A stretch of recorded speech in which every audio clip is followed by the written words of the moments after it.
Good afternoon, good evening, wherever you are. I've got my coffee. My coffee cup is full of my No Bad Days beverage. Third one, and I am seconds away from brilliance. Want to give a quick shout out to Chicken Picks, ET Guitars, and Summer Cable for sponsoring the show. Got some giveaways coming up soon over on my Chit Chats with Git Cats Facebook group.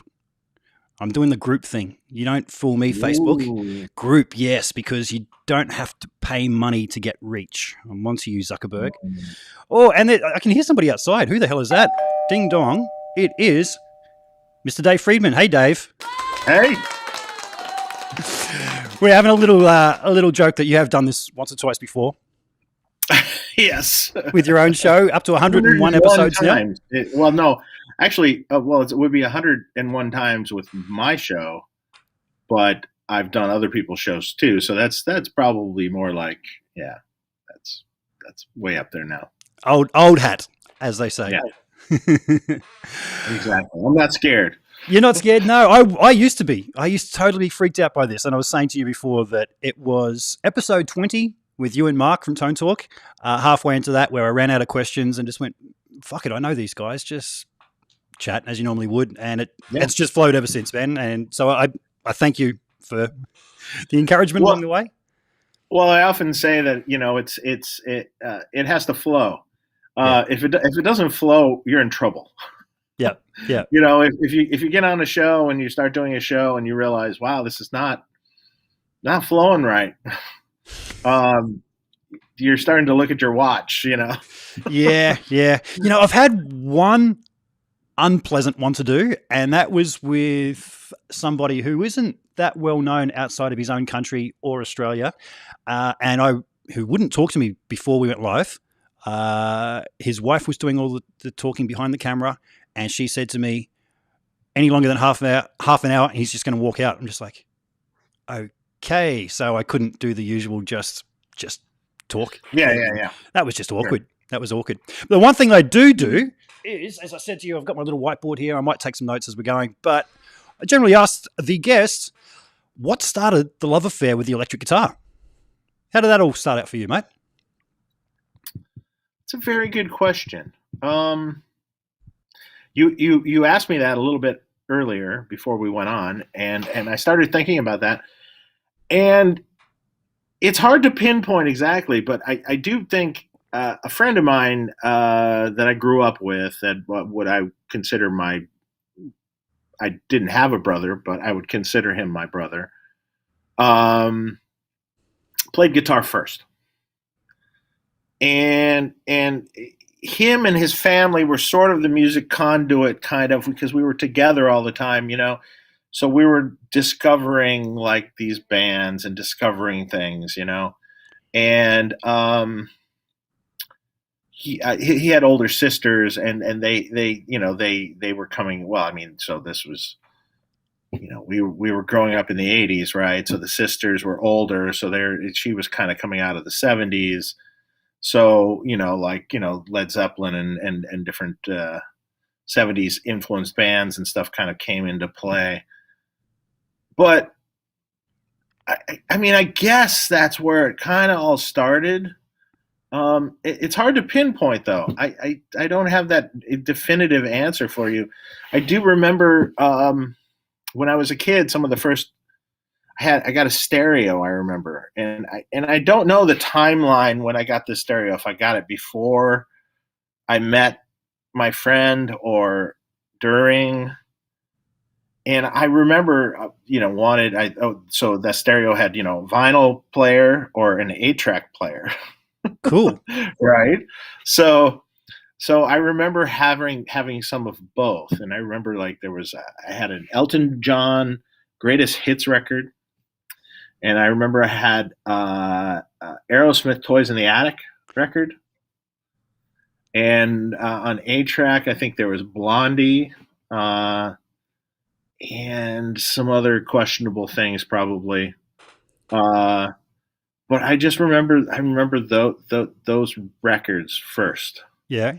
And what appealed to you about those records? What the sound of those records? Were you? I don't know. I mean, I see. I wish I could actually remember why I even got those records. Someone must have somehow knew about this somehow or something, and I don't remember that. I just don't. I was pretty young. I mean, I was probably 10 years old or something. I'm guessing. Yeah. Maybe younger. And when did you start playing guitar? That's another thing that I don't remember. I think somewhere around 14, maybe. Mm-hmm. Somewhere around when I was 14, maybe, 14-ish. And was that your mate that you said that had the older sisters? Was he a player as well? Did you guys start playing together? Yes, he started playing first. Yeah. He started playing guitar first. So we were the dynamic duo, so to speak. We were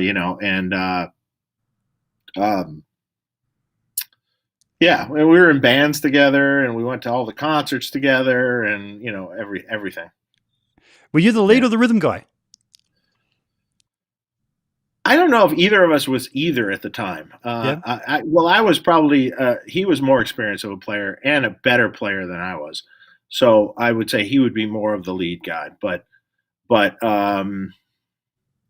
I was probably more of the rhythm guy with a little bit of lead. Yeah, cool. Yeah, awesome. Yeah. Awesome. But he always had better technique than I did, so it was just he just had kind of a natural knack for it. And self-taught, or did you get lessons? Self-taught. Yeah, myself. Yeah. Although it's funny, my friend actually became a teacher later. Oh yeah. Yeah. Cool. Yeah. Cool. And did you have like a keen ear for it back then, like just for the sound of your amps and? Yeah, and early on, I mean, I would say all my heroes, I was very interested in how their guitar sound. What was their guitar sound? Why did I like this guitar sound? Be it like Angus Young or be it Eddie Van Halen or Black Sabbath or the endless list of players. I was very intrigued by how do you get that tone? How did they get that tone? What is it that makes that tone? And in my life, I was always the guy that was like always intrigued by how does it work? How, even when I was into bicycles when I was a kid, like BMX things and stuff, I was heavily into, I knew how to take it apart and put it back together and strip it down and build it. And, that was just me. I have to know everything. Yeah. I gotta say, I did the same thing, man. When I first got an electric guitar, first thing I did was get a screwdriver out and pull the bloody thing apart to find out what was it. Yeah, how this Strat copy worked. I've still got the body of it over there. I want to restore it and get it working again. But yeah, sure. Yeah, I can remember my mum got a job scrubbing toilets somewhere so she could buy me a guitar. And first thing I did was pull the fucking thing apart. And she was just like, what have you done? Yeah. And then when I striped it like Eddie Van Halen, oh my God, she was just like, what have you done to this beautiful sunburst guitar? But that's how you learn, isn't it? Sorry, You've got an inquisitive mind. So I was always curious, always trying stuff to try to get the tones of like those guys, like what amp do I have to get? What do I have to do? Oh, I like the sound of his sound. Maybe I'll get that. Oh, that doesn't work for me. Okay, wait, I don't know. It took a lot of years to figure it out. And what was your first amp? Very first amp was a Fender Silverface Deluxe Reverb. Nice. Early Silverface. And then I had a Fender, like maybe late 60s or early 70s Fender Music Master guitar. Okay. Wow. Yeah. Neck pickup kind of thing. Yep. And then a plastic MXR overdrive pedal. Years ago, there was this plastic series that they did. Yeah. And a piece of junk. But yeah. And I wish I still had that amp. I mean, now I wish I had that amp. Yeah. I do actually have the overdrive pedal. Oh, cool. Cool. Well, it's not the original one, but I later, out of nostalgia, bought one. Yeah. It's like I don't remember what this sounds like. Let me hear it again. And then I went down this road of buying the whole series of pedals from the plastic era. Oh, really? Yeah. Phaser, flanger. Yep. There's a booster with a tone knob, and they actually all sound really good. They're just really pieces of junk, but Yeah. if you can get them working, they're good. Cool. You don't Cool. want to stomp on them though. And did you start gigging? Were you a gigging musician? Did you start at a young age? It wasn't really a gigging. I mean, I had bands. We did bands, and then I did play, out with an original band, with some covers thrown in, for a little bit, yeah. But it wasn't like I was a gigging musician doing cover band or something like that. No. Yeah. Okay. Then And I moved to California when I was 18. So okay, so I know you had Bruce Egnater as a mentor for you in the early days of tweaking with amps and things. Mhm. Was that back in Detroit still? No, I knew Bruce back in Detroit, and I had some stuff done by Bruce in Detroit, some modifications and things. Because again, I was always like on the quest to find, the perfect amp, and never quite getting it. It took years to really hone that in. So I can actually tell you that lineage. So I remember having the Silverface Fender, right? Yep. And then I'm not going to talk about guitars because I don't really remember the lineage of that. Yep. But then the next amp, I wanted distortion. So the next amp that I had, right, was a PV solid state Renown amp. It was a 212 combo, but it distorted because my friend had a PV. It was a 112 combo, same era, kind of Bandit or something. Yeah. Yep. And it's distorted. Hey, it's getting distortion. Great. Cool. Yeah, that's horrible. I had something similar, and they were just horrible. And then then there was a couple different things after that. Like I went to an orange half stack, like an old orange. Yep. Which was super cool, but it was a very clean amp, and it wasn't really getting distortion. And then you're trying distortion pedals, to make it, I remember Ibanez Sonic Distortion and a Tube Screamer I remember had both. And like, if you kind of, put them both together, they would kind of get, some high gain rock distortion, I remember having a Music Man amp too somewhere, which was again, clean and not best choice, maybe with an Ampeg cabinet or something. Yep. And then, from there, I had a Laney that Bruce Egnater modified, a Laney, like a Pro Tube lead head, which was basically a JCM 800 amp, but then Bruce added some mods to it. Still wasn't happy with that. And eventually I got an amp that was modded by Dan Russell, who made Naylor amps. And I loved this amp, and I actually wish I still had it. And then I remember having Bruce copy one of these amps and for me on a different like Plexi 50 that I had, and that was great too. Of course, I don't have that one either.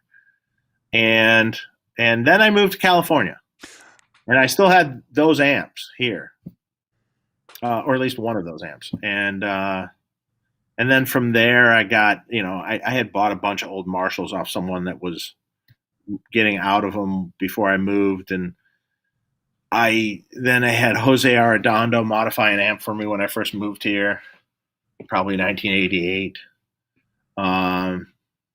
Still wasn't totally happy with that either. Yeah. Never ending quest, mate. Never ending quest. It was a never ending quest. And finally, how it ended with, my friend who I grew up with called me and said, hey, I know this guy selling this old plexiglass 50-watt Marshall. You want to buy it? I go, yeah. $300. Yeah, it was $300 at the time. Wow. I mean, this must have been 1989 or something. Yeah. Or 90 or something like that. And I got it for $300. I proceeded to have Reinhold Bogner modify it because I had a 20-watt head that he had modified that sounded glorious. And the 50-watt never sounded like that at all. Like, it didn't sound the same at all. And so Stevie Fryette returned it to stock. And then I used to use that amp into a dummy load that a reactive dummy load that Bruce Egnater built for me, and into another 100-watt Marshall power section, just as a power amp. Yep. And that is when I finally had the sound I wanted. Cool. So, and that I still have, and it's still actually somewhat behind me on top of the Marshall to my shoulder there. Yep. I still have it. So. Okay. I did ask you a couple of years ago. And the whole Friedman line is based off that amp. That I did ask you a couple of years ago when we were in Germany, what inspired the sound that you hear in your head, and you brought up that amp, and you still got it. That's good. Yeah, I still got it, and that's the kind of the short story of all the the lineage of it. Yeah. So you said you moved to LA in '88. What prompted that? I'd been 87 actually, but well, I wanted music industry. Yeah.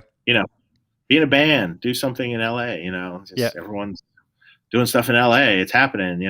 So at that point, you weren't set on being an amp guy. You were still looking at maybe being a player. No, I wasn't an amp guy at all then.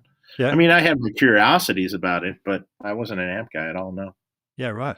And then I worked for. I went to work right away. I went to work for Andy Brower's Studio Rentals, who would do cartage and everything for every studio musician known to mankind, Dan Huff, Steve Lukather, everything, moving their gear around and stuff. And how I started my whole career was he had a guy that was making rack systems for people. And he was leaving the company. And I had been watching him, what he was doing.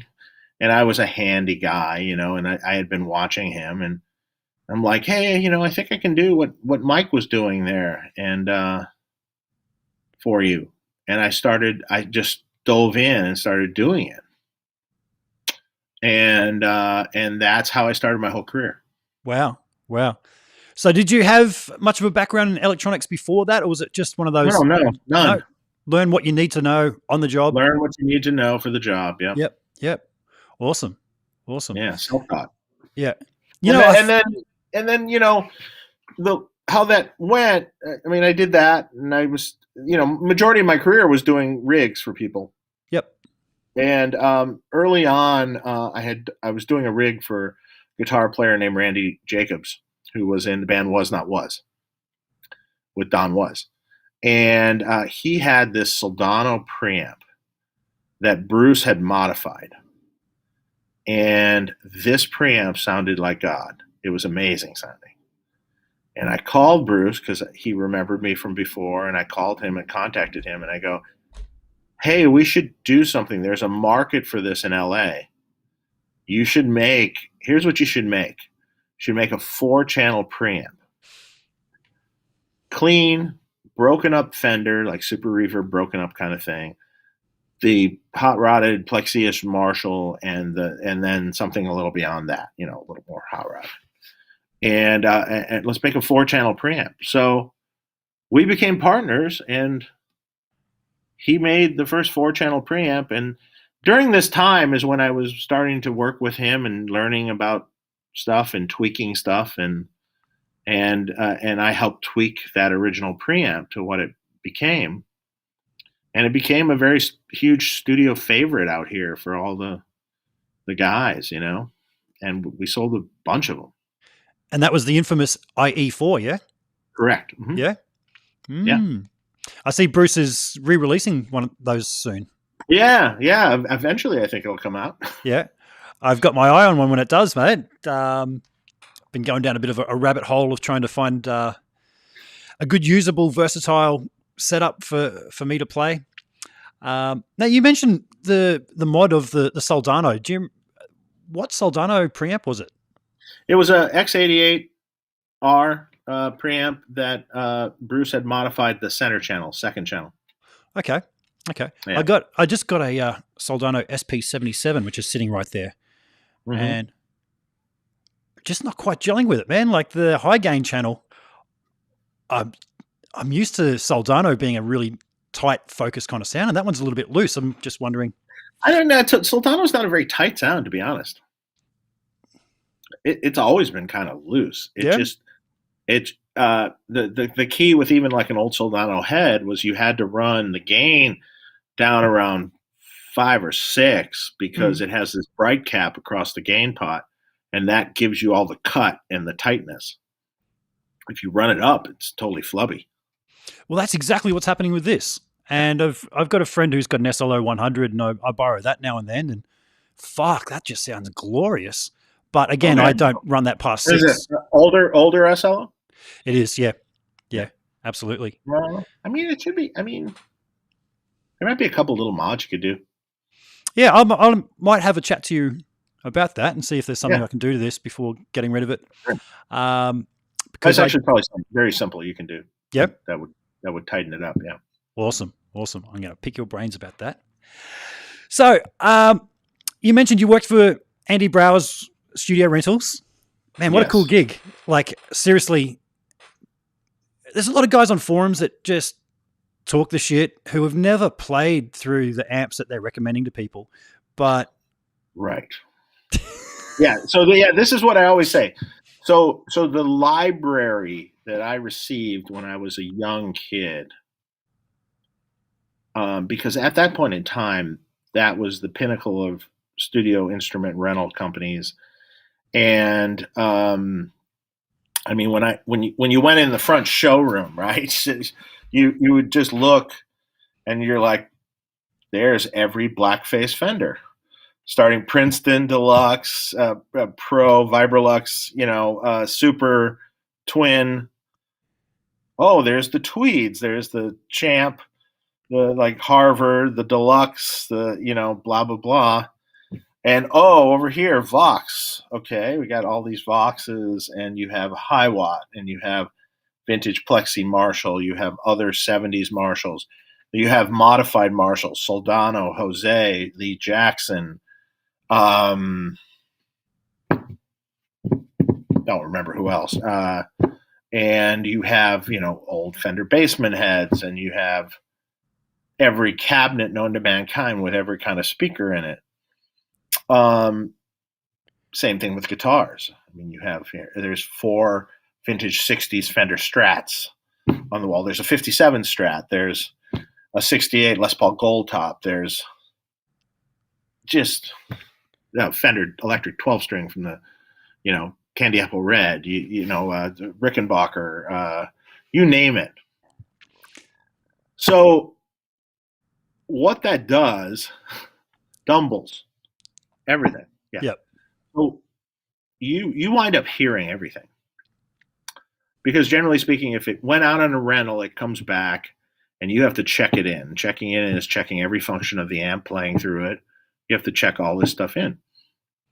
So you get really well versed in what each of these amps sound like. I bet. Tweed Deluxe. I know exactly, in my head, I know exactly what that sounds like. I know the Vox is the High Watts. So I've been around this stuff since I was 18 years old.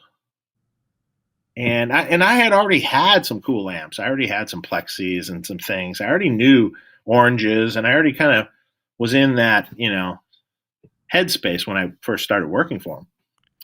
And,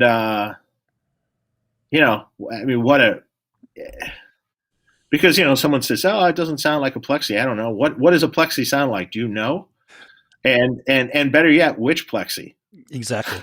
Because a 50-watt lead series or a 100-watt lead series sounds a lot different than a super bass, or sounds a lot different than a JTM 45. All these amps sound radically different. Yes, they're all Plexi, but they, what are you talking about? Exactly.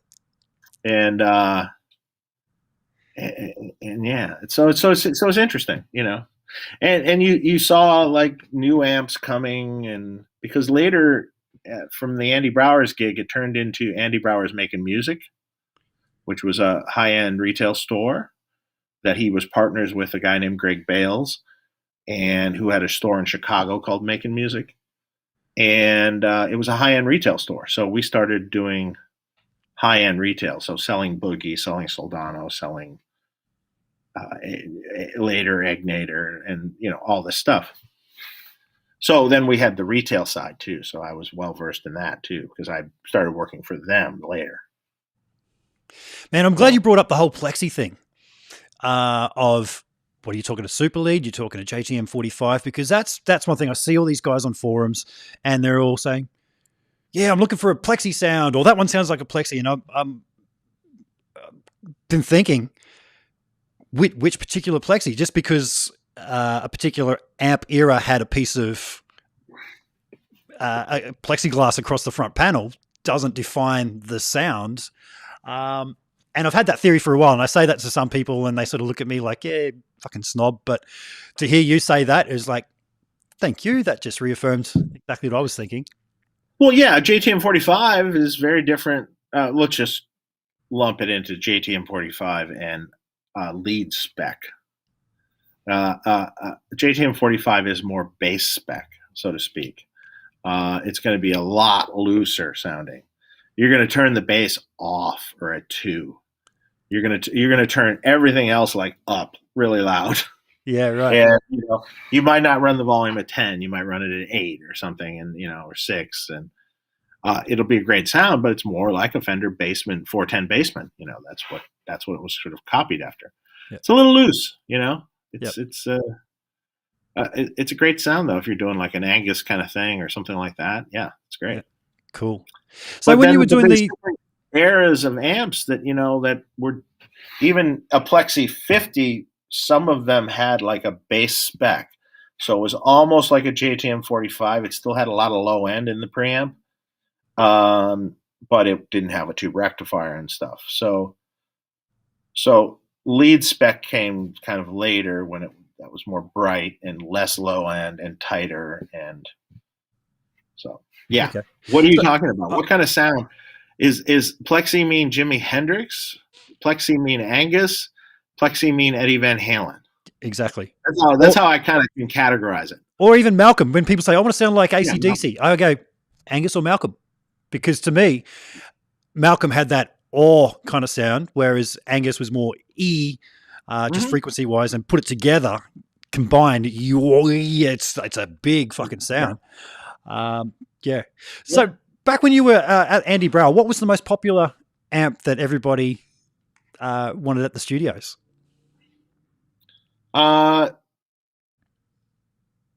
Probably a lot of modded amps at the time. Yep. A lot of modded amps. Soldano mod was really popular. Jose was relatively popular. The Lee Jackson occasionally, not like excessively popular. They rented the vintage like Plexi kind of amp too, and stuff like that. A vast majority of amps, vintage 30 cabinets mostly at that point in time. Yep. Vintage 30 loaded Marshalls, but they also had vintage cabinets that were greenbacks and different things. But I mean, the vintage 30s probably got the most use. Okay. As far as that goes. Yep. Cool. Yeah. I mean, Voxes, things, Fenders, blackface Fenders. Yep. Depends on the style of music. And how long were you doing that for? Oh, this would be from like maybe late 87. And then I still worked for Making Music, although Making Music eventually parted ways with Andy until around 93. Cool. Ish. Cool. Area, I think. Yeah. 93, 94, something like that. Okay. So I first came across you when you were operating under the Rack Systems brand. Yeah. And you were doing rigs to the stars back then, mostly setting up their racks. And man, I've seen your wiring in the back of those, and It's immaculate. I tell people it's like looking at a subway program with all the lines and everything. Everything's just all separated. There's the power. There's the audio. How did you go from Andy Brower to doing that? Well, I mean, like I said, I started at Andy Brower's doing it, and then I was doing it for Making Music through, the early 90s. Okay. And then eventually, I do believe I was fired from Making Music. And I don't totally remember why at this point in time. Some political deal. It was the haircut, man. It was the haircut. Going, I had long hair then.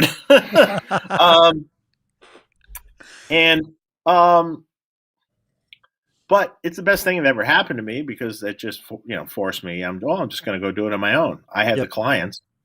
I mean, they weren't going to follow them. They're going to follow me. So, cool.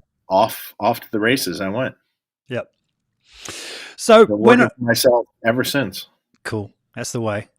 Yeah. That's living the dream, as they say, isn't it?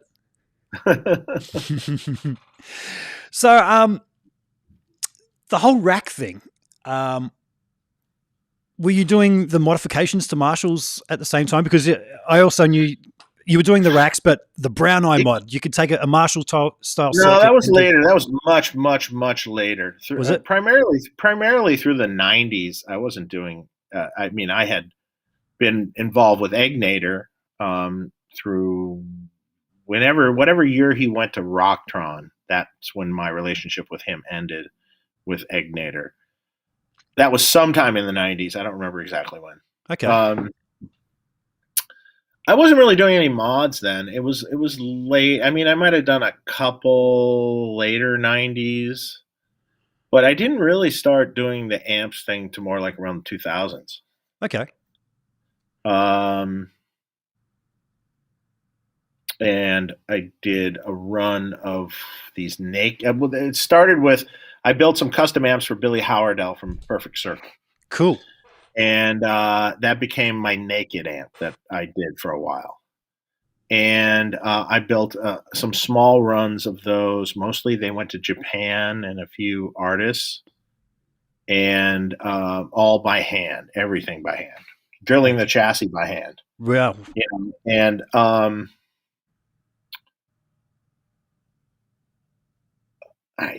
I did that. I did a few runs of that. And it was, this was a time when it was not really, it wasn't easy to it wasn't like now. Now you have the internet, full-fledged, YouTube, everything. You can promote something. Yep. When I started doing those amps and stuff, it was like, no, not really. I mean, there was the internet and it was starting to be a thing and starting to be around, but not like now. You say you did a lot of work with Bruce Egnator, who was a bit of a mentor to you. Yeah. What did you learn from Bruce? I'm going to ask you that question and just quickly duck off, mate, back in 30 seconds as I warned you. But what did you learn from Bruce? Everything. What did I learn from Bruce? I mean, just general electronics knowledge. I learned from Bruce. How to tweak circuits, what this capacitor does, and if you change this value, what it does, and all that. So he really was, the mentor to me electronically. It's a funny thing. He said that his mentor was Paul Rivera, so to speak. And it's kind of funny. He said that one time, and then I'm like going, well, you were my mentor. So it was like, it's kind of passed down over time, and,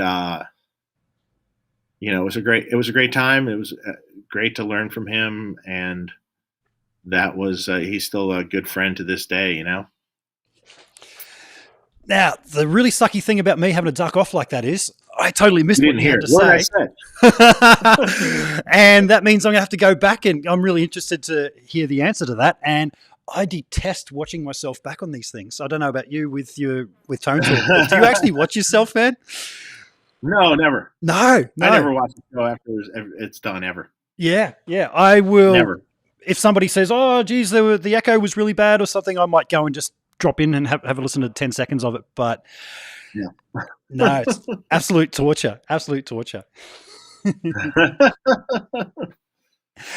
So, you mentioned Billy Howardell's amp. How did that come about? Did you know Billy beforehand? Yes, I knew Billy when he was a guitar tech. He was a guitar tech for Nine Inch Nails and a guitar tech for Guns N' Roses. And I knew him when he was a guitar tech. I remember listening in his old BMW, sitting there listening to the first Perfect Circle record before it was released. And it was just stunning. It was amazing. And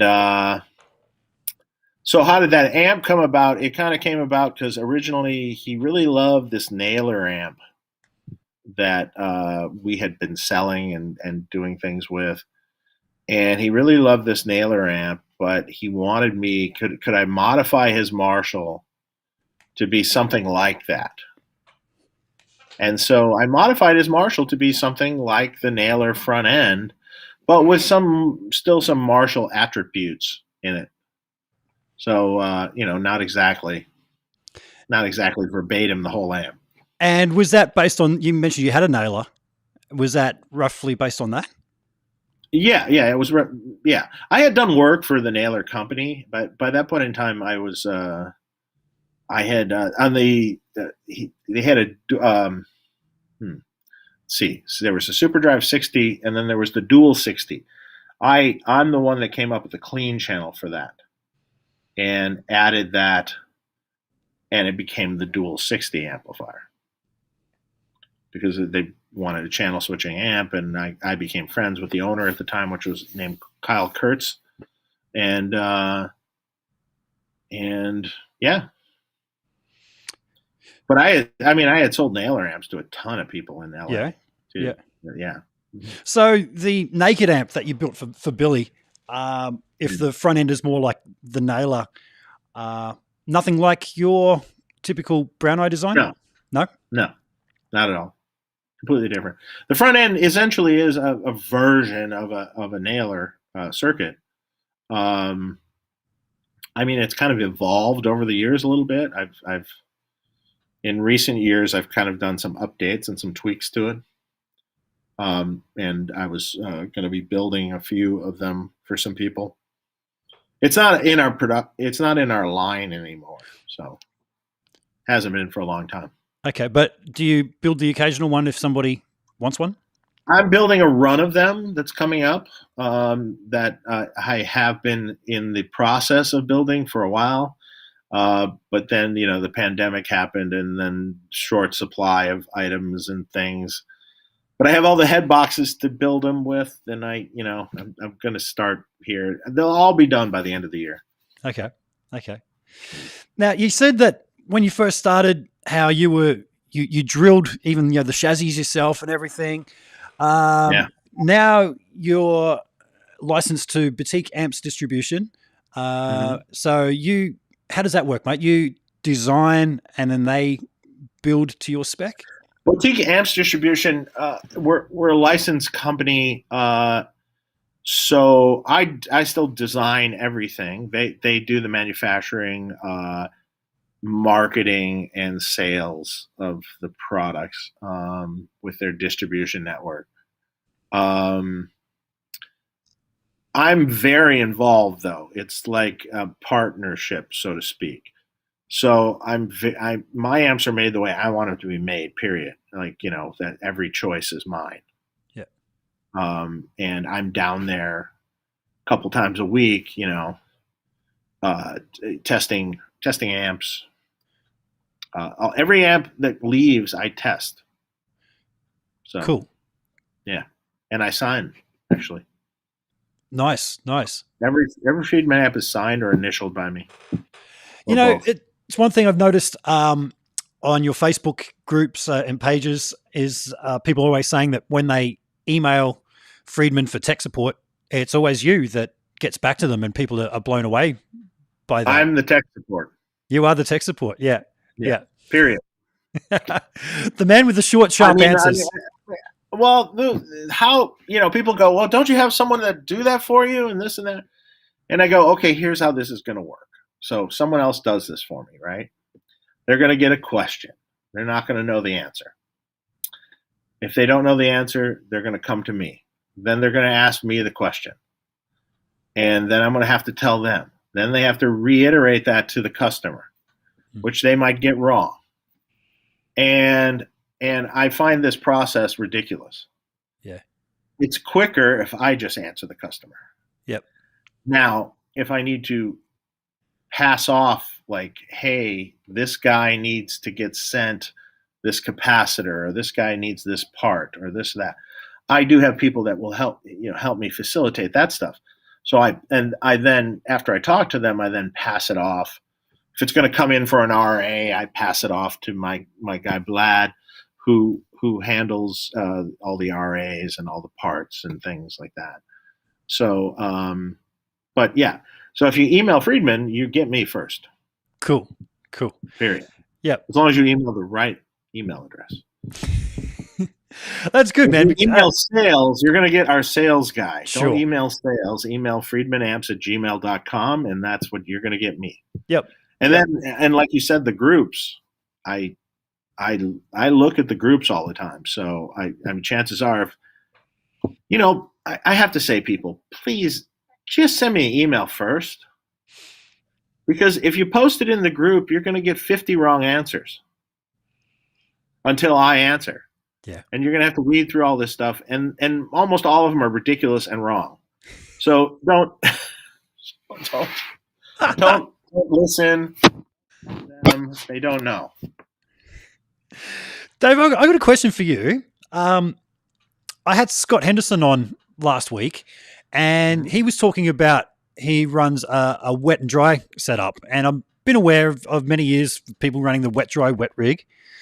Mm-hmm. Now, he was telling me that his setup, he has one amp completely dry and the other one just effect, so just the delays, just the reverbs. When people are talking wet rigs, I didn't realize that the outer two cabs, is that 100% just delay and reverb? Depends on what artist you were talking about. Okay. Generally speaking, no. That's what I thought. So the artists that you're talking about are like Eddie Van Halen, Steve Stevens, Joe Holmes, or any of these guys, and that George Lynch even now. There's dry in that other cabinet. So if you turn the effects off, so let's say even a wet dry, if you turn the effects off, both cabinets are equal volume dry. You add the effect, it just comes on in the one cabinet with the dry. That's the rock way to do it. Okay. That's like the hard rock way to do it. Yeah. Yes, you can do it the other way, which is you have a dry cabinet, and then the wet cabinet you can almost have anything, like a little tiny cabinet. And you can even have a very low powered power amp too, because it doesn't need much, because you're only going to add a little bit of the effect in, and it's 100% wet.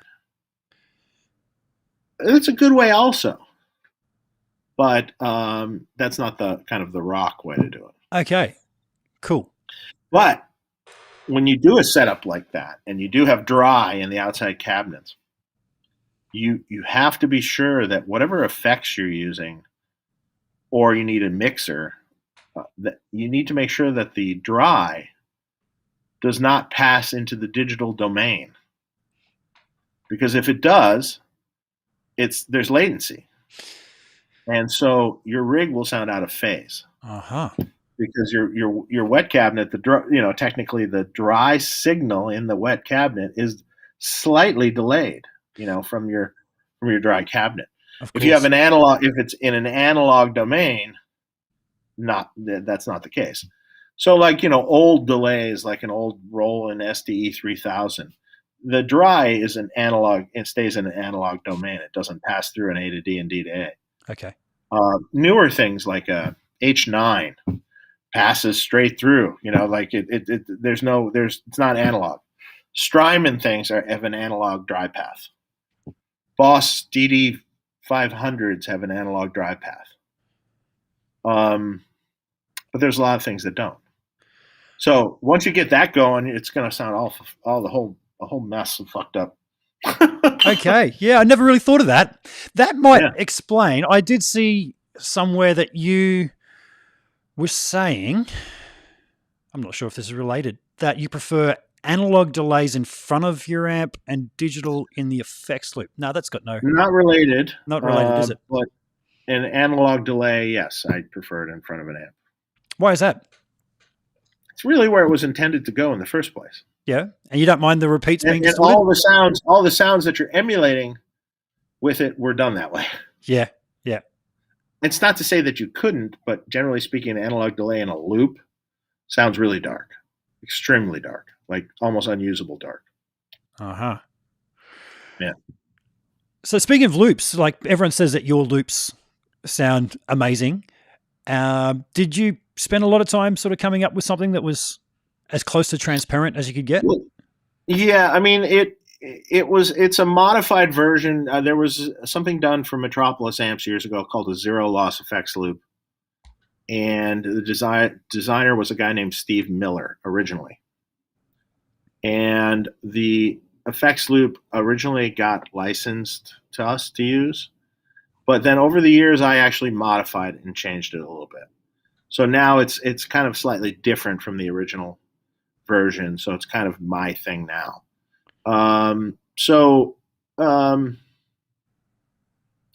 Yeah, I just tweaked on it over time, made some improvements on it and stuff. And it's really transparent. So cool. Is it the ideal effects loop? Is anything the ideal effects loop? I don't know. You could argue all sorts of points in all directions for any kind of effects loop. But it works really well, and generally people seem to love it. Nice. So. Now, one thing about your amps too, Dave, is, and I've talked to you about this before, so I know the answer before we even start, but your amps sound great at all volumes. It's not one of those amps that, just wait, you got to turn it up to 7 and fuck, she starts sounding good, but by that time you're blowing out the windows. When I had the Friedman small box, I'd sit around playing that at home at apartment levels, and it just sounded fucking awesome, man. How do you achieve that? Well, I always how do I achieve that? Okay, so a lot of times there's a big buildup in low end in preamps that people design.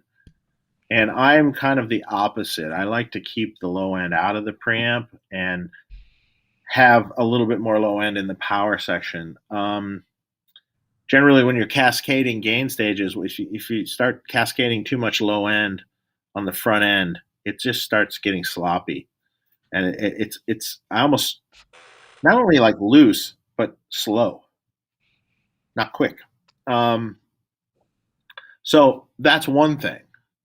And then I also, when I'm listening to this stuff, I generally do it at a kind of a relatively quiet volume. And I want it to sound like a big blown up amp, but at a quiet volume. And I always say, if you look at it like mixing a record, if you mix at low volumes and get all your balances and everything and how it sounds great at low volumes, when you turn it up, it generally just keeps sounding good. If you mix your record at really high volumes and turn it down, you'll go, wow, this doesn't sound good. So that's part of it, Cool. And part of it just having an ear for how you want it to sound. So speaking of how you want it to sound, how would you describe a good guitar sound?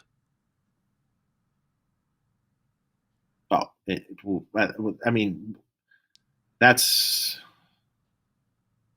I can't really say because there's what's a good guitar sound? What kind of guitar sound are we going for? So what's a good guitar sound? There's not one thing that's a good guitar sound. It's like, are you going for the Edge, Tom Petty kind of Voxy thing, or are you going for it's going to be a real amp, I can tell you that it's going to be a real amp. It's probably not going to have a crap ton of bass in it. Generally speaking, I think people in more recent years have gotten kind of bass crazy. With more modern amps, people have gotten bass crazy a little bit. There's got to be room for the bass player. Absolutely. And also, generally speaking, it's probably a brighter tone than you think it is, and it probably has less gain than you think it has. So, like I get this all the time. Everyone wants more gain, more gain, more gain, and it's like, what does Jerry Cantrell use? How does he use it? And I go, man, he's got one amp that's the BE channel and one that's the JBE channel. He's got two amps in tandem, so one's higher gain, one's less gain, and both the gains on both of those amps are around 6. That's not that much. It's like crunchy, it's good. It's like nowhere near what you're trying to attempt to use. Mm-hmm. And you find, like experienced people in the studio find that, less and less and less gain gets a bigger, better tone. Absolutely. Absolutely. And even if you listen to some old records and things, like I was listening the other day I have a Aerosmith Rocks session that's right off the console without vocals. So you can hear all the guitar parts like straight off the board. No mastering, no mixing, no nothing. It's just straight off the board. And you can hear every guitar part, all the how clean one part was from the other. And like if you actually listen to it, it's like, damn, that guitar is really clean. Yeah. And this guitar is a little more distorted or maybe has a fuzz on it, and you listen to that and you're going, that's nowhere near gain levels today, But sonically the record sounds amazing. Yep.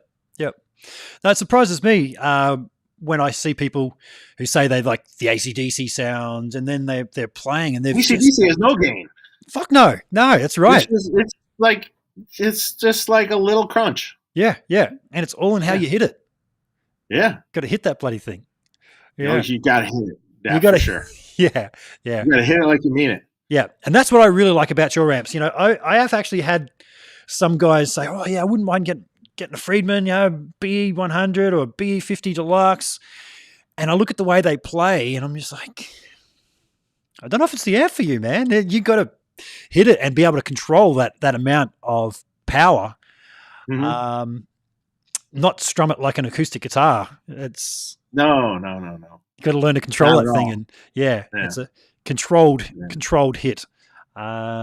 Just getting the strings to slap against the fretboard in such a way that you get that. Hey, you understand? Kapang, yeah. Exactly. You understand exactly. Yeah. And I find that if I set my gain to just above where it's not enough, I back it off till it's not quite enough, and then just give it a little bit more, and then there's the magic. There's the clarity. You can hear every string. You can hear every nuance of whether you're palm muting something or hitting a big E chord with the open E and B strings that just ring out like magic. Yeah.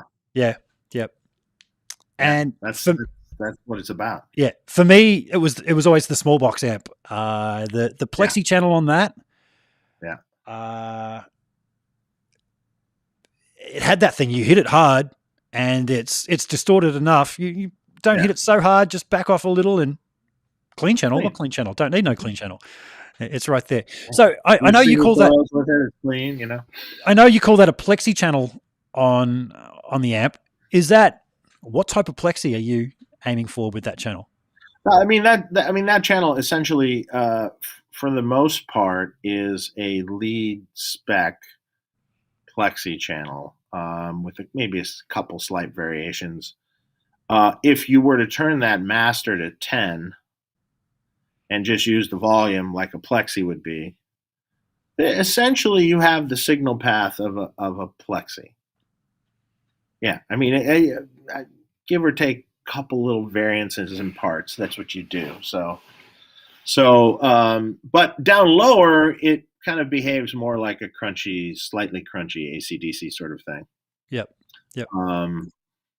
Yeah. But I mean, like, if you do crank it, it is that. Love it. Love it. And I'd sometimes throw a clean boost pedal in front of it if I just needed just a little bit more. Yeah. I found that it really took the pedals quite well. Weird question, I know we Dave. still got to get you an amp. Yeah, no, man, well, you know what? I was just about, we had the fire and everything, so dude, I was seriously, and I've been talking to you a while about getting another small box, and I'd finally got myself in a place financially where I could do it, and I turn on Facebook one day and I see the fucking fire, and I'm just like, yeah. I'm quite literally about to send Dave an email and say, let's fucking do it. And so that opens up another topic there. The fire at Boutique Amps Distribution. Yeah. What the fuck happened, man? Well, it was it was quite simple. The fire happened. So there was it was a very large building. It's like an 80,000 square foot building, and we used to occupy the whole entire building. But then at one point, the landlord wanted a raise, and so they consolidated to like 50,000 square feet. And so the back half of the building got leased to another company. It was like a construction firm or something. I don't know what they did exactly. And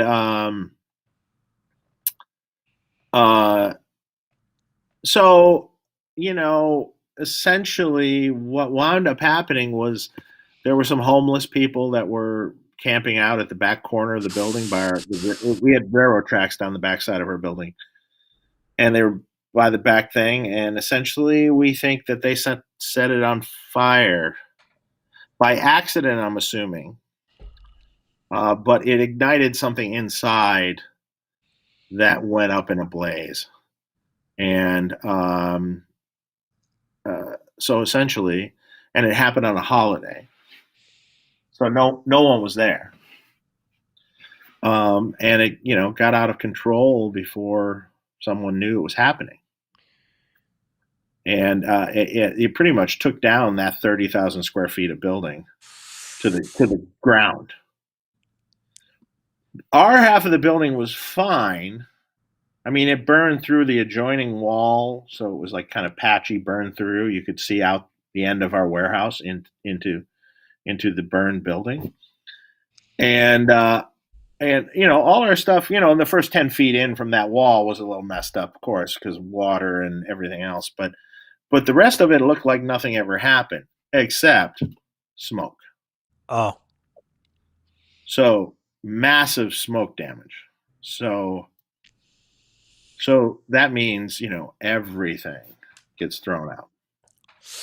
I mean, like all the Tolex, all the packaging, all the cardboard boxes, and all the packaging for every product for the whole company. The cardboard recyclers are coming like crazy, stacking them up in their car like the size of a skyscraper, taking it away, Oh, man. And same with cabinets and stuff. It's got thrown away. Because it was just beyond, you couldn't salvage it.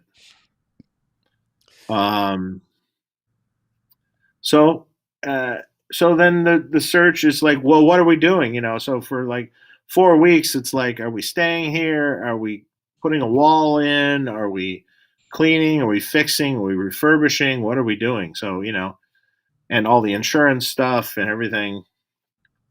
So finally we had to move. So the company acquired a new building, and over the course of the last 2 weeks have essentially been moving. Okay. Yeah. So in the interim, though, we're making things in the old facility again. So I've been testing amps for the last 3 weeks. Oh, cool. But we've been waiting for Tolex and headbox and things like that for these amps and packaging, which we didn't have. So there will be, stuff to package and do, but all that's getting done in the new facility. Okay. So things are well on the way to being back on track then. Yeah. Mm-hmm. Awesome. Yeah. Awesome. Dave. Take a minute, and the back orders I'm probably going to be painfully long. Yeah. But yeah. Yeah. I'm still going to place that order soon, man. I'm still going to place that order soon. We were already painfully back ordered, from just COVID. I mean, we had so much business. Yeah. Dave, I'm going to ask you about modelers. As I said to you before, I got a cool little clip of you when we were sitting around drinking beer with the guys from Angle Amplification. We're just talking about modelers, and it's the coolest thing. You're quite excitedly going, "Fuck the modelers! Fuck the modelers!" But people keep telling me about the Axe FX, the new version, indistinguishable, totally indistinguishable. And I listen to some demos, and I'm listening, and I go, I could totally hear the difference when they do an A/B. What gives away for you when you're listening to a comparison between a real amp and a modeler? Is there certain things that prick your ear? I've heard some comparisons, to be honest, that have been really, really close, so spot on. I think you're going to notice more of a difference in how something that you did with a modeler sits in a track. It's not going to sit the same way in a track. It just won't. Yep. And also on how it feels. Mm-hmm. You're going to notice the impact it has. So you're going to get close. And I'm not saying that a modeler there's a purpose for a modeler. Sure. I mean, sometimes that's what it requires, it's just not so fun. It's not very fun. Yeah. But recently we started, finally gave up, and I recently started doing some Kemper profiles and stuff with Michael Nielsen. Uh-huh. We first did the naked amp because it really wasn't available and stuff. So, yep. And we might do some more of that because you know what? And they're going to do it anyway. We might as well get the official ones that we think sound pretty good. Okay. It's going to get done no matter what we do. So, why not give it our best shot, Yep. But, it's just like, the cool thing now is everyone's using, like, a lot of people are using load boxes and, UA aux or 2 Notes products or, Fryette, or they're using load boxes and loads because they can use it in their apartments and things. And the cool thing, what that has done is sort of reignited people's interest in more vintage style circuits. So, all of a sudden they're very interested in me doing a Vox or me doing a, vintage kind of Plexi kind of thing. Yeah. Because these people now can they can buy the amp, and maybe they're not going to use it live, but they can use it for recording. Yeah. And are very interested in having it. Yep. Well, funnily enough, I just got a Kemper a week or two ago myself, and have been sorting through a shit ton of profiles, and it's really funny just to. Right? Sorry? That's the problem, right? There's too many. When you start sifting through thousands of them, you start hearing the common element amongst them. My ear starts tuning into the top end and the way it distorts and going, these all sound the fucking same. But I know that a 2-rock amplifier doesn't sound a fucking thing like a 5150, but there's just a common thing going on in this Kemper. Now, I've got to say Michael Nielsen's profiles, I've narrowed it down to about 35 usable, and about half of those are Michael Nielsen's. The trouble I'm having is getting profiles that sound good through my studio monitors that then when I take a split out to go to my cabs to run on stage, they just sound absolutely terrible. So do I get a full range system? No, I'm just going to hold out and get a Friedman amp again. Friedman amp, load box. Yeah. There you go. Going to get back into that direct. World, yeah. So somewhere along the way with Friedman, which was a shit hot amp company, you decided to get into guitars. Like, right here. I'm just going to show this off. I'm just going to show this off for a second, mate. Yeah. Do it. Look at that. Beautiful. Dun, Da, da, da, da, da, da, da, da. Got to hide my eyes, or else it wants to focus on my eyes. But we want to get the Friedman logo. No, it doesn't want to focus on that. This is gorgeous, man. Yeah. So I was very lucky in that. I think it's common knowledge now that Grover has moved shop. Yeah. Yeah, I mean Grover has sort of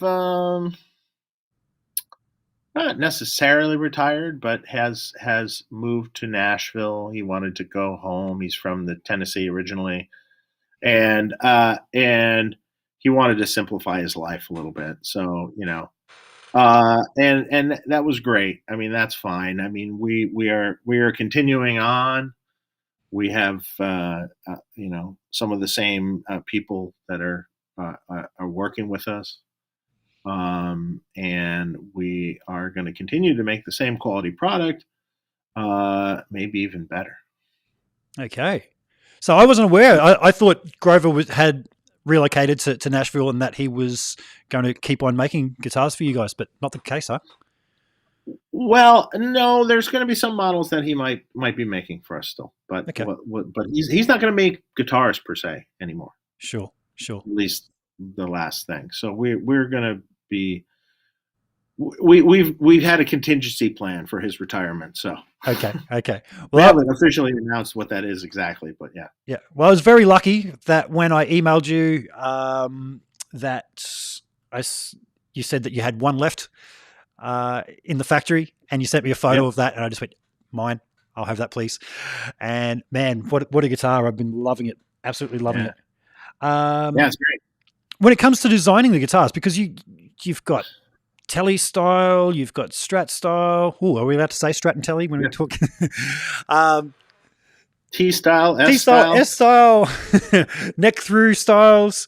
Are these creations totally things that you've worked up in your head and gone, well, if I had my ultimate guitar, it would be blah blah blah, and then you went to Grover to refine those ideas? How did all that work?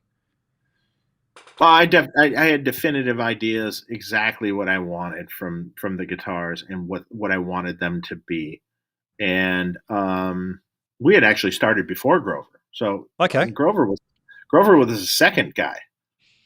So Friedman Guitars started before Grover. So okay, and we'll continue after. Okay. So most of the stuff was not made with Grover. It was made before Grover.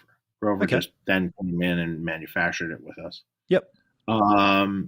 So I'm not saying all of it, but the Vintage S, the Vintage T's were all done before pre-Grover. Oh, I didn't realize that. Nice. Yeah. And are these just all based on instruments that you've loved over the years, or? Well, I mean, I've worked in the high end equipment industry, so to speak, for a million years. So, I mean, I remember when Tom Anderson was just a little company, and Don Grosh Guitars started up, and I helped him with some stuff early on. So, I mean, I'd been around these high-end guitars forever, so I knew specifically what I wanted out of the guitar, how it should feel, how I wanted it aged. I personally like aged guitars. I don't care what anyone says. I like it because I can just throw it down and I don't care. Yep. And that's more of it than anything. Yep. And I know that everyone's argument about that, but okay, don't buy it then. It's yeah, I mean, I had a big base in vintage guitars and things, so I wanted something that was high end, played well, but kind of felt like home, like an old home, old guitar, Yep. Yep. And that's sort of what I was going after. Cool. Well, I got to say about the whole relic thing, when it comes to your guitars, I've said this to you before, that I've been to a couple of trade shows or YouTube events where your guitars have been the second nicest on show to me. But the one that was first, man, you wouldn't play it. You'd keep it behind a cabinet. And, someone said, I could play your guitar. No, you might scratch it, or it was just too nice. Not, whereas yours is that comfortable old friend. And that's why I always gravitated at these events to grabbing one of yours and just going, yeah, this is where it's at. It's that old friend. And I absolutely love this one. Great. I had somebody lean it against the table and it's put a slight little indent on the back of the neck. I like it to be relics everywhere but the back of the neck. And it's like, I think about that person every time I play around the 7th fret, let me tell you. But I'm going to do something to fill that. Well, you can, or sand it a little bit. Sand a little, might have to do something like that. And try not Move to it out. Yeah. Now, Dave, I have this little thing over here. Yeah, small box pedal. Man, that sounds good. Sounds good. Now, how much? There's no tubes in this, obviously, but the small box does. Have you got some magic mojo going on in the circuitry in the small box that you've put into this? So it's not really all about the tubes. I mean, you've got this sounding great. I've got a little Vox practice amp, little $100 Pathfinder. Yeah. This through that sounds fucking mighty. Yeah. That pedal came about just because we were, I kind of started with some of the platform of the pedals we've made, and I started tweaking on it and just tweaking it, and I tweaked it to a point where I loved it. So it just worked out great. So nice. Again, just talking about that too much gain thing. When I set that surprisingly low on the gain, it's so reactive. If I want to hit it hard, I've got that Malcolm Young thing happening. If I back off, is that clean or is that pushed clean? Or hard to tell. So you've nailed the dynamics in that one. Yeah, it's a good pedal. It's a great pedal. Yeah. Mate, if you had to play somebody else's amp, not your own. Oh boy. Oh, it's a tough question, isn't it?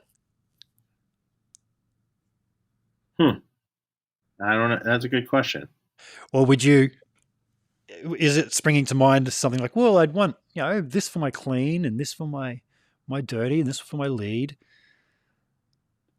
I mean, I would probably vacillate towards some sort of vintage Plexi type thing. Yep. Most likely. I mean, that's where, I mean, if I had to play someone else's amp.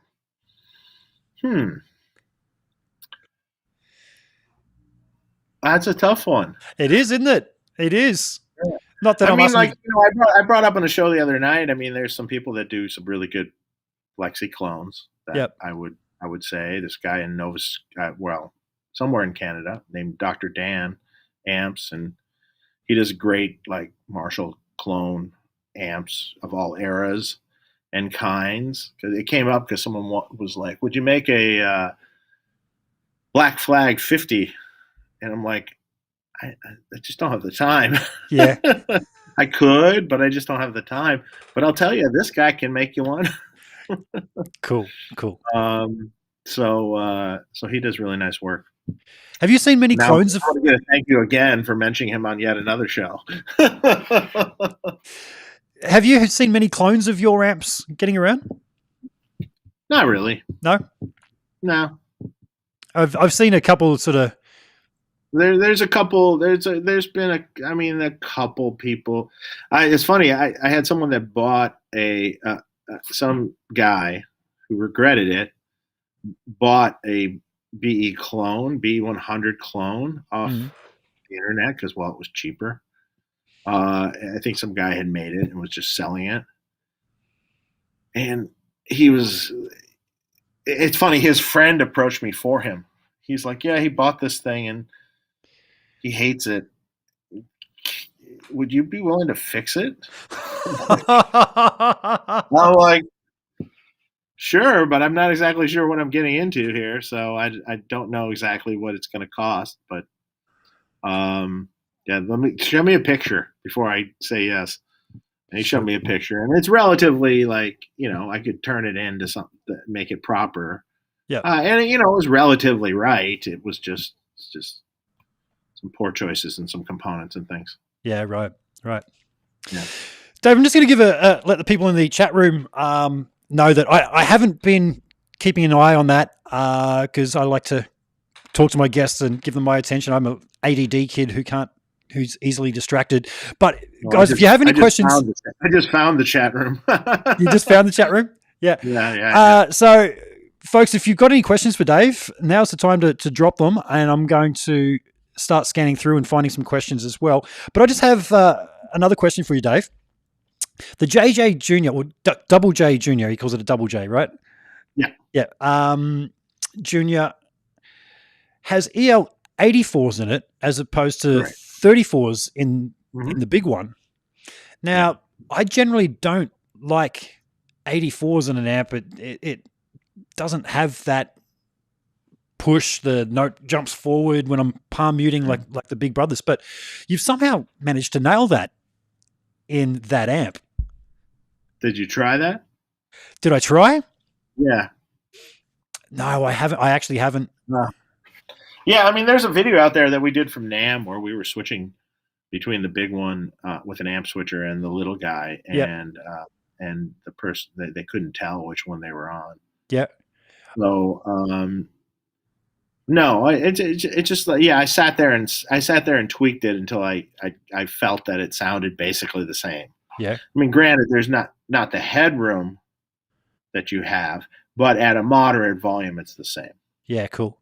I have tried the Double J Junior, and I've tried the Double J Head, but never AB'd to give a fair comparison. No, but it's big.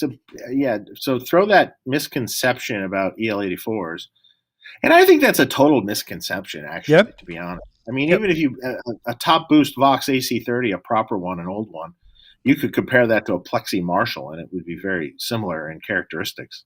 Yeah, right. I don't think it's anything small sounding. Yep. No. Cool.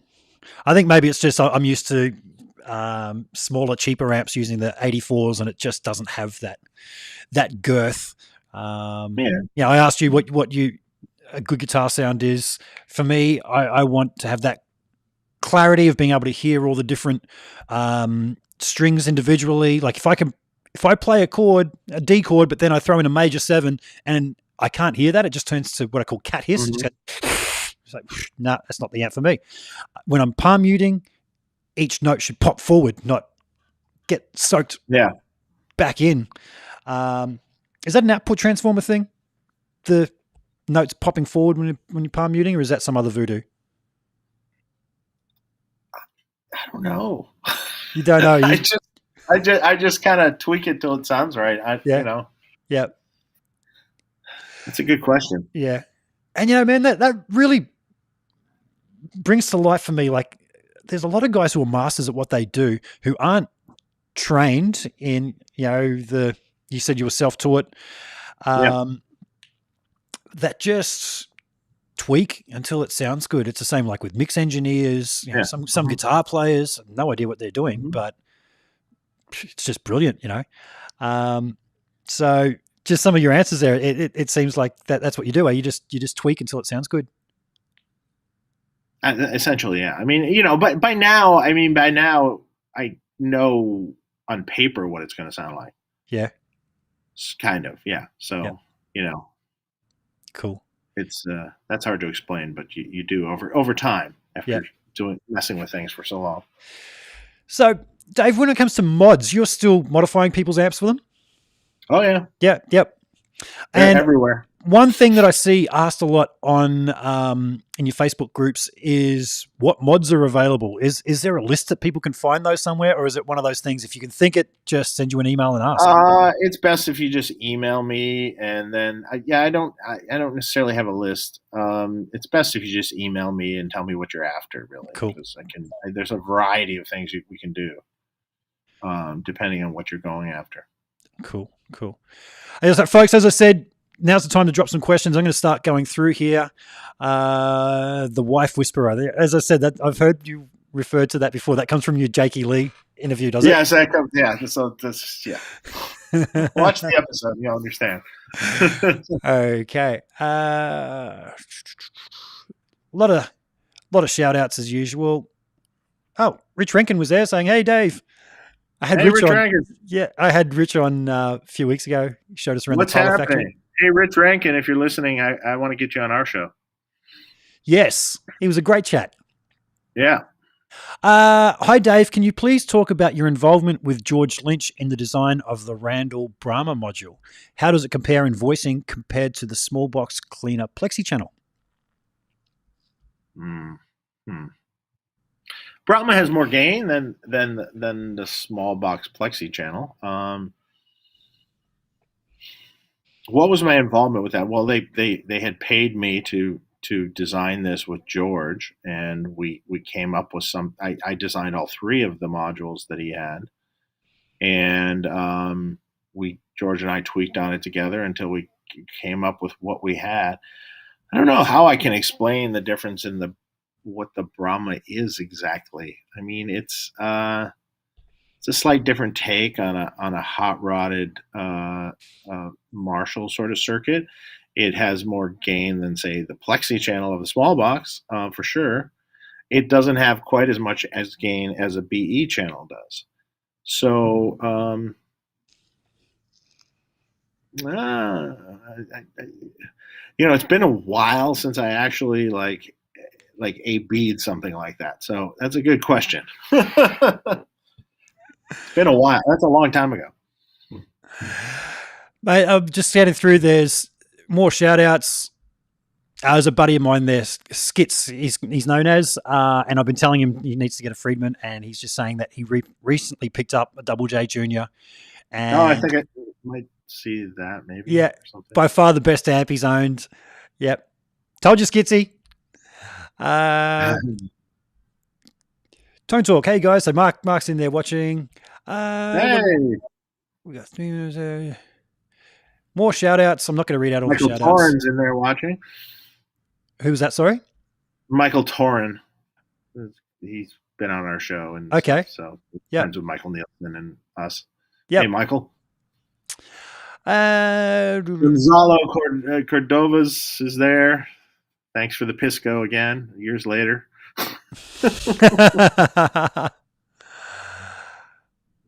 Okay.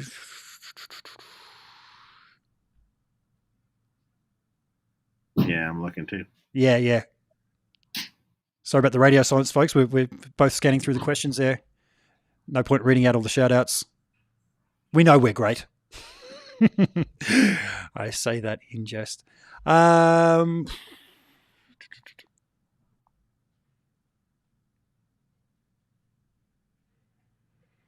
Okay, someone was asking somebody else about their thoughts on modelers.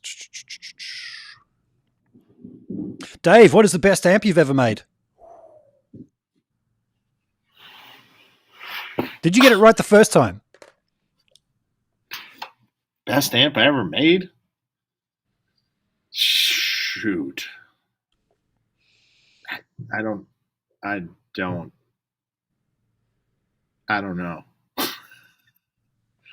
I don't know. All of them? Yeah. I was thinking that myself. Like, is it one of those things where you spend a lifetime designing something in your head, and that's the original BE, and then is that a case of, well, we'll need to make some different things, but every new amp is the best new amp. It's the best. Yeah. So everyone's a refinement. Yeah. Every newer one is a better from the first one. I don't know, but it is for the time you do it. Okay, still scanning through.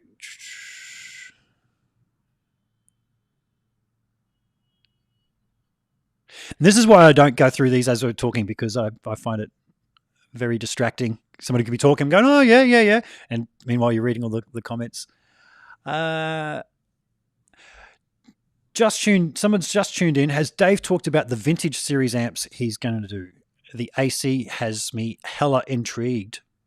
Yes, I just read that comment. I mean, have we talked about it? I mean, we touched on it just a little bit, but there will be a vintage series. How soon? I'm not exactly sure yet. We're kind of in limbo at the moment with all that was going on, and we have a lot of catching up to do on you can't exactly release something new when you haven't delivered back orders. Hey, here's our new amp. We got it for you. Here you go. You can get it. Well, what about the amp I ordered last year? Yeah. So we have some catching up to do for sure. Yep. How long do you think it's going to take until you're back on top of things? Well, we got to finish moving first. So yep. I mean, it's I mean, we're in the midst of doing stuff, but I can't even say. I don't know. I'm not sure yet. Now, when are we going to be done moving? Maybe by the end of the month. So I'm taking a guess there. I haven't seen the factory in a week, so I'm going there tomorrow. So I'll know better tomorrow. Yeah. I just thought I hear there's like an electronics shortage when it comes to chips. Does this affect you guys? Well, it doesn't affect us too much because we're not doing anything digital at the moment. We have some products we'd like to do, but might be postponed, along with many other people's stuff. If we're going to do anything with IR loaders or something, it's an issue. Yeah, right. Still scanning through the. Oh, here we go. Favorite Celestion speaker from Bernie. Celestion Greenback, probably. Yep. I mean, I like a vintage 32. It just depends on the kind of music you're doing. Are you one for Vox Blue also? What's that? Sorry. Vox Blue also. Vox Blue as well. Yeah. Are you one for mixing speakers in a cab? Sure. Yeah. I mean, that's our standard cab is mixed. It is. Yeah. 2 Greenback, 2 vintage 30s. Yeah.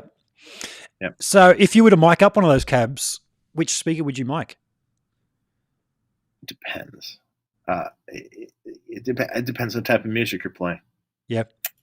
I mean, a vintage 30 has a lot of cut and a lot of sizzle, and can be quite good. The Greenback is woodier and darker and nicer, but less punch. And both blend them.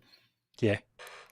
Nice. Yeah, I did something similar with some vintage 30s, and I always forget what's the ones that normally came with the JCM 800, the GT 75s. 75s. Yeah. I did a little experiment where I cross-pollinated both my boxes with that, and that opened up the sound of it incredibly. Yeah. Love it. Yeah, it can be good. What's this one? All in capitals. Stop shouting. Mr. Friedman, would you ever consider doing a rack run of some kind? Maybe limited production run Friedman rack amps? An amp? Probably not. A preamp? Maybe. I'd be all over that preamp, man, if you came out with a preamp. A preamp, maybe. MIDI I've recall? been asked to do that a few times, and I've been mulling that over. Yeah. Or is that something that you like? Well, there's the Synergy gear. The Synergy does that. I mean, essentially. So why? If you want to just simpler though, and not have all the bells and whistles, and just something great sounding, like a BE Deluxe in a single rack space. Geez, that'd be nice. Something like that. Another one from Skits. Are the P90 pickups good sound for gain with the JJ Junior amp? P90s with a JJ. Yep. Sure. I mean, the P90s sound killer. I mean, it's a different tone. If you're not familiar with how a P90 sounds, I don't know. But I mean, it's a great snarly, great rock and roll tone. for sure. But it's not hum canceling, so you will have to deal with that, and especially into a high gain amp. I do enjoy the sound of a P90, and just that in between of the definition, the cut of a single coil, and that push that a humbucker gives towards your amp. It's that in between. Yeah, love it. Scott Satira, hey Scott, how you doing, man? I've been seeing you putting all the likes on my channel lately. You must be going through my interviews. Hi Dave, which hard rock or metal guitar player has your favorite sound for an epic chorus outro, and which one of your amps does that job?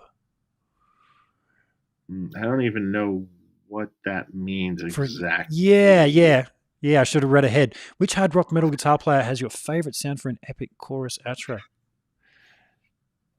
Well, chorus outro, like that's part of. I mean, like part of the song. Yeah. Oh, the song. I mean, I don't. Favorite guitar players from my era, which I do believe most of the great signature guitar tones were created, so to speak. It was, wasn't it? Yeah. Like from the '80s era, you have, obviously Eddie Van Halen, and you have Warren DeMartini and George Lynch and Akira Takasaki, and I'm a big fan of Ty Tabor also, and I'm sure I'm forgetting some. John Sykes. Yep. I mean, I think that era probably for rock guitar tones had some of the best guitar tones ever recorded. Yeah. You can also go back to the '70s, and fantastic tones, like various Led Zeppelin tones and Aerosmith, and there were amazing things created then too, which kind of then morphed into what became the '80s. Yeah. And then, even, there were great stuff even into the '90s, and great bands that I think that had great, I mean, Soundgarden, Alice in Chains, and,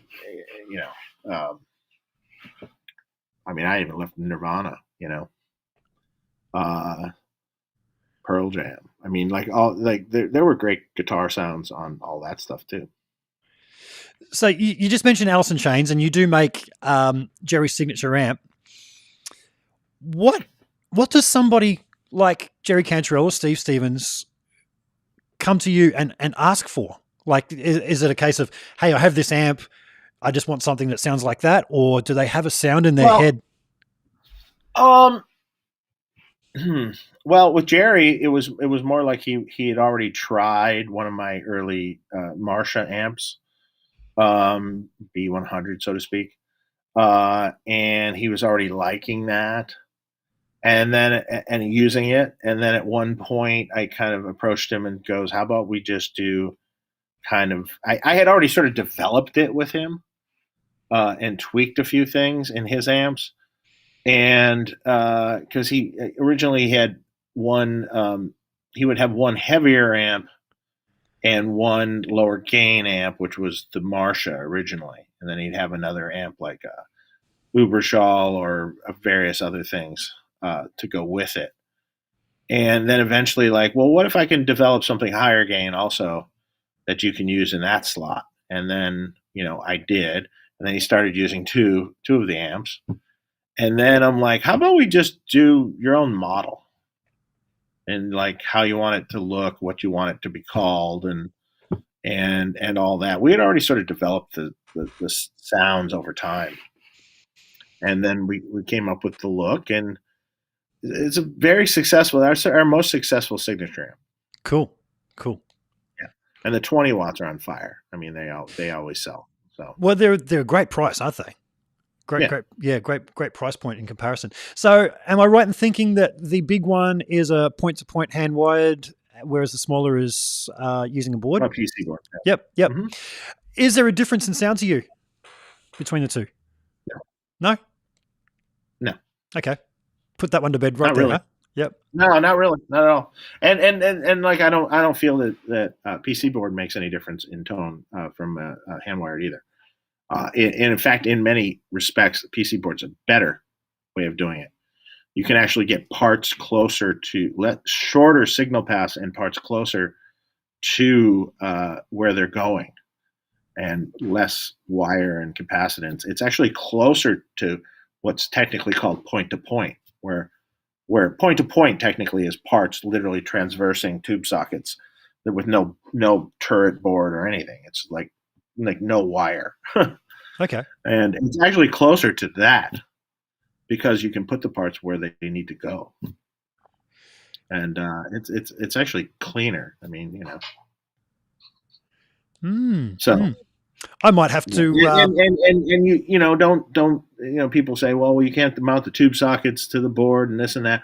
No, if you do the circuit board thick and properly, double-sided 2-ounce copper boards that are thick, and the tube sockets are bolted to the chassis still, so the power tubes aren't getting torsion, and we don't have any problems with our Runt series amps as far as tube sockets on PC boards or anything. Never.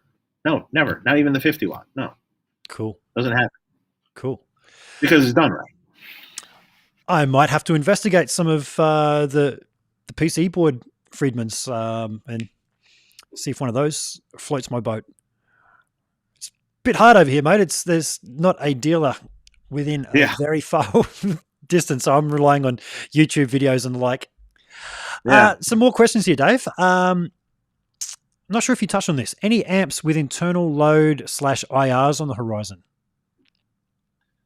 Could be, although the way the world has gone right now, everything's kind of on hold with that kind of product because of the chip shortage. Mm-hmm. So could be, but might be delayed. Okay. Is the Golden Pearl OD cutting bass when engaged? No. Nope. No, it's quite full sounding. It's not it by no means like you lose your bass at all. Not really related, but do you know who the new bass player for Megadeth is? No idea. No insider knowledge. No.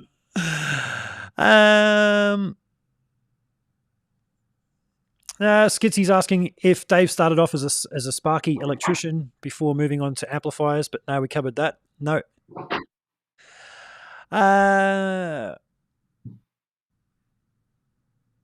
I like the story about Phil X trying an amp at NAMM and dropping the gain from where all the chug wankers had cranked. Okay, so does Phil play with a lot less gain? I mean, so that story was the LA Amp show, actually. And how that story worked was, so we had a setup going, and everyone was coming in there, and of course they had all the gains cranked and everything, and Phil comes in, and I kind of know who he is. I hadn't met him yet, but I knew who he was, and he comes in and plugs in and turns it on, and turned it up quite loud, but turned the gain down to like 5 or 6, and I came up, I go, thank you. You're the first person that's done that. Yeah. And just played his ass off. So cool. It was fun. It's funny, that whole too much gain thing. I was at a guy's place a few months back, and he was trying out an amp that I was selling, and he just had the gain just ridiculously maxed out, and he had a noise gate in the front of it and one in the effects loop, and things were just crapping out. And he's like, oh, don't know about this. It's there's this weird noise. And I'm like, man, how about you back the gain off? Because without your gate pedals on, it was just a squealing mess. And I don't know how he thought he'd get any definition or anything out of having the gain that cranked. But am I right in thinking that when you worked with Eddie Van Halen, he was always searching for more gain? Yes. Yeah? Yeah, he liked the gain in later years, for sure. Yep. But I think he was always kind of searching for that kind of stuff. it just made it easier for him to play the way he did, especially in later years, like I think he said once that it was hard. It's hard to play the Plexi, you know. You got to work hard at it. Yeah, right. Yeah. So it's not so simple, especially the way he played. Sure. Now, one thing about Eddie is that he used lighter strings than what people would think. Like he was 9-40, but tuned down a half step. And I saw Rick Beato do a big video about the sound of string gauges, and that was based on a conversation with you. Yeah. How did your ear pick up onto that lighter string gauges might actually sound better for guys playing the heavier music? Well, okay, well, not necessarily, but when you're talking about Van Halen, you're talking about a Plexi style super lead amp on 10. So that some people deem it as slightly loose sounding, not quite as tight as say some modern amps and stuff. And in reality, when you wind up using the 9-gauge strings with it, it's way tighter. There's less bass frequencies. It's just it's less apt. It's part of the sound. It's part of that recipe. Because like if you put a set of 11s on a guitar versus say a set of 9s, and you just listen to the same guitar into the same amp, you all of a sudden with the guitar with 11s on it, you're all of a sudden turning the treble up and turning the presence up and turning the bass down and you're doing all this stuff because the string it's thicker, it sounds thicker, and you don't need that with the super lead. Okay. Yeah. Yep. I all those classic guys, like all those old guys, like like Tony Iommi, like 8s or 9s, Billy Gibbons 8s. Like this was a common practice in the old days, in the 70s, kind of the lighter gauge strings. Yep. I was really surprised a year or two ago. I was having some issues with RSI and tendonitis, and a friend of mine, Bernie, gave me a set of 8s to try on my guitar, and I thought, oh, this is just going to be stupid, and I liked it. The fight wasn't there in the guitar. It was one of those things that I think I was more limited by my imagination. My fingers could do more of what I wanted without having to fight it to actually do it. And did my tone go backwards? Not noticeably. I thought it was going to sound terrible, but not at all. No, not at all. It might sound better. Yeah. And as you said, man, everyone was in the 8s. Sorry, in the 8s. Everybody in the 70s was using 8s. Yeah, 8s, 9s, I think, right? Yeah. I got another question there from Gonzalo. So, Dave, how close is your sat switch is from Jose's?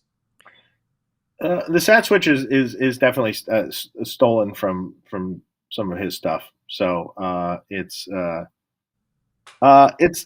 little different though. I use a different value capacitor and technically, in a Jose amp, the saturation circuit, if it's in there, a lot of them don't have it. There's a push-pull pot for the master volumes, and it's where that master is placed.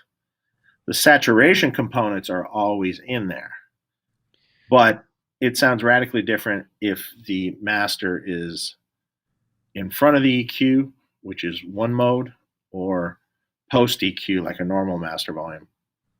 And the saturation pre-EQ will seem more exaggerated and more gain than it will post EQ, but the circuit's always in there. Essentially, what I have there is the post EQ saturation circuit with some tweaked values. And to be honest, it's not really my thing. I put it in there for shits and giggles. I don't really use it myself. Okay. It's just a little added feature that some people really like. Cool. Now I know, like some of your amps, you got is it called the C45 switch? What does that do? C45 just changes the voicing of the BE channel, kind of. It adds a little. It's a little more low end, a little more gain, a little more glassy top. So it's some people deem it as more kind of vintagey, Marshall-y sort of. Just a slightly different voicing. Yep. Yeah. Cool. Dave, do you prefer 6L6 power sections or EL34/84 sections, generally speaking? 6L6 or wait, what was that? 6L6 or what? Or EL34/84. Well, it depends on the amp. 6L6 can be great. So can the EL34. So can the EL84. It depends on how the amp's designed and if it's designed around that too. I use all three. Yep. I do remember having a Randall RT250, the Bruce Egnater designed power amp. Yeah, with 6L6 and EL34s. That was great to be able to switch between the two and be able to hear the difference. It was a while ago, but from memory, I think the 6L6s to me had more of that chimey top end and extreme low end as opposed to the 34s. Am I? 34s can be a little more scoop sounding, actually. Yeah. Yeah. Okay. Yeah. Yeah. As I said, it was a while ago. A little softer. Yeah. Yeah. Yep. So, do you choose the power section depending on how the preamp is shaping up when you're designing? I mean, the only thing I use 6L6s for, the only two amps that I used them for was our Bucks and Betty amp, and I used them for the Twin Sister and or the Dirty Shirley, which is really just the Twin Sisters, just a progression from the Dirty Shirley.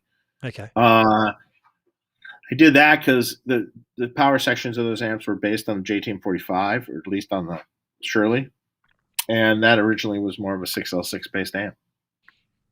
Well, it kind of came from a basement originally, so yeah. Yep. I'll just see if there's any other questions there.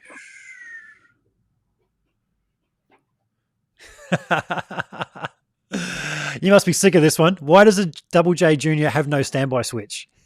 Because you don't need a standby switch on an amp. Yeah. Yep. Damn you, Leo Fender, for introducing it, right? It was him that first put it in there? Yeah. Yeah. And not needed. Dave, you've worked on EVH's infamous Plexi, the Super Lead. Yeah. And you told me when we were in Germany at 42 Gear Street that you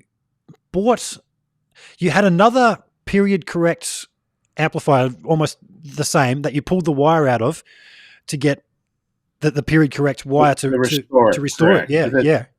At some point in time, the amp had been rewired with Teflon wire, and I don't know when or what, but we were trying to get this back to what it would have been originally. So we actually pulled the vintage wire out of another Plexi Marshall to use in his main Marshall.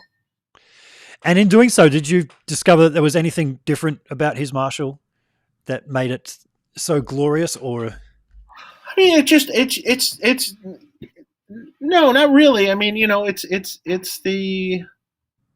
just that era Plexi Marshall with a few little tiny tricks in it, which I've talked about before, and setting it up properly with the right tubes and with the Variac, and then voila, you get what you get.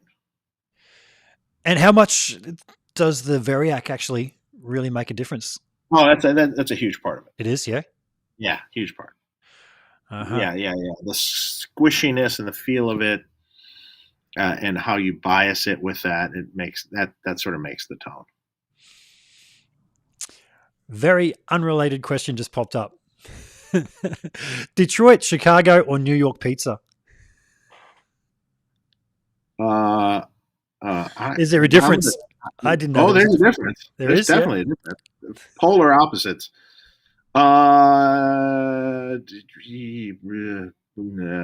Detroit and New York. Can I say both? Because they're very different.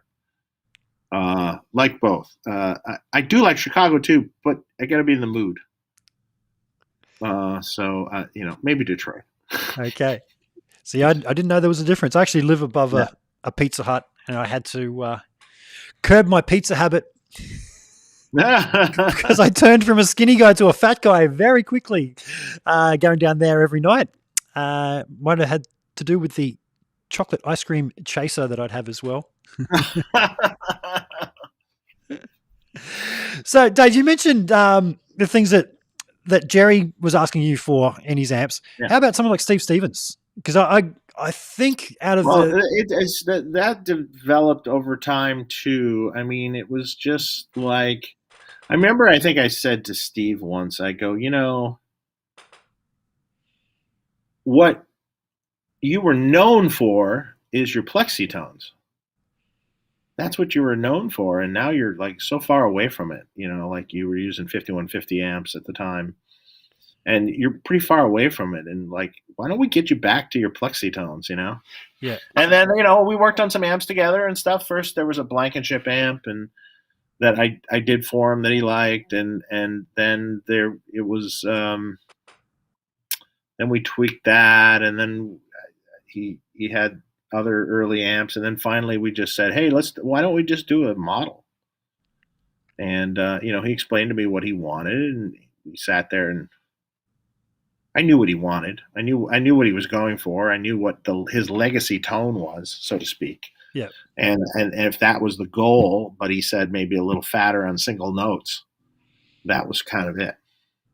Cool. Because you're right, he did stray over to 5150, and then he had the Randall MTS for a minute. Well. Yeah. Was he using modules modified by you? Yeah. Yep. Yeah. That was very short-lived though. Okay. That was my exposure to the Friedman sound, was when I was an MTS guy, and had an SL Plus module, which you told me was a prototype you'd done for Steve. And man, the sound of that thing was just killer. That's what you can hear on my little Sting thing that I play for my branding. Mm-hmm. It was an awesome way to get into the sound. Then I had you do a Brown Eye mod to a Jet City 20 watt amp, and that was killer, just for a one channel little 20 watt amp. People were like, how are you changing, man? Where's your channel switching? It's like volume control. Yeah. But that 20 watts just wasn't quite loud enough. It wasn't a very loud 20 watts. Like I couldn't bump it up just enough to solo over the band. I'd get lost a little. It'd just start soaking it up in the power section. But yeah, it's one of those things. It's like a drug, man, that Friedman sound. I love it. I need my fix. Right.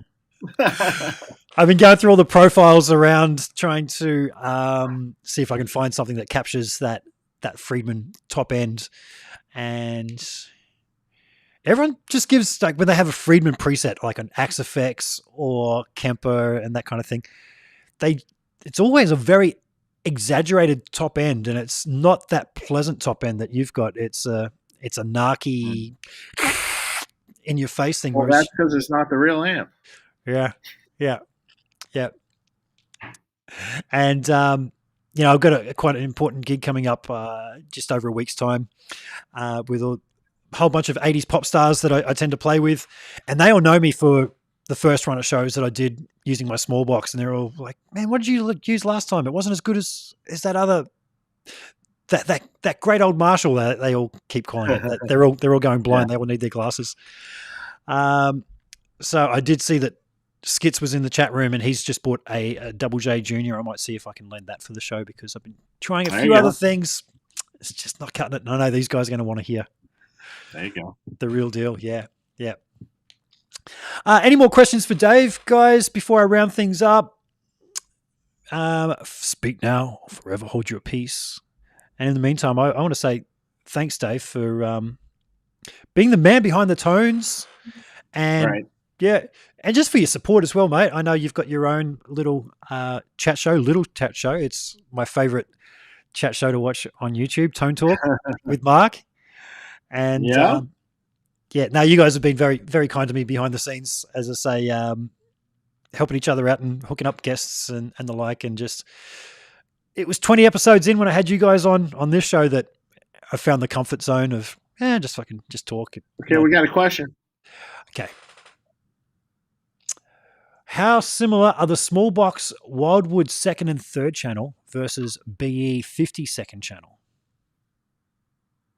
Well, B50 second channel would be a BE channel if you're properly referring to the second channel, because there's a third channel on the B50, which is a HB. And that would be very similar with the small box Wildwood second channel. Be very, very similar. It's basically a BE channel. The amps sound a little different because the power sections are a little different and things. So the third channel, though, of the Wildwood is basically has a saturation circuit in with it. So it's kind of like the sat off of the BE50. So similar. Very similar. Okay. But the power sections and the filtering in the amps in a small box and a B50 are different. So in the end, it comes out different. It feels a little different. It sonically sounds a little different. Dave, have you ever thought about having a graphic EQ built into your amp so that you can the player can really fine tune to the speaker cabinets that they're running, or do you think that would detract from the tone? I mean, I don't hate the idea. Though, you know, I mean, Fryette's done that for years. Boogie did it for years. I mean, I don't hate the idea, but part of me also likes the simplicity of not having something like that. Yep. You know, because it's just too much. You know, give them the option, they'll wreck it. Yeah. I know a few guys that just don't have an ear for it, and if they've got the options, they're going to take it really backwards. And yeah, exactly. Yeah, that's how I feel. yeah. But then you get guys who are. I got a Agnator tweaker over here, and I loved that amp in being able to flick the switches and hear what it does, and you got to know what you're chasing before you start going down that road, don't you? Yes. Mm-hmm. Big time.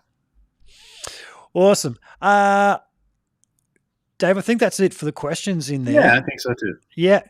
Mate, I am going to thank you again for your time and for coming on, and I'm going to pick your brains just a little about something when we get off air. But thanks to everybody that watched, and please like, subscribe, all that kind of stuff that I forget to ask people to do, because people tell me I'm getting some great guests on, but the YouTube algorithm hasn't picked up on me yet. Got a few more in the pipeline, which I'm hoping they all happen. It's just a matter of locking in dates. I've got yeses from some great people. Once again, Dave, thank you.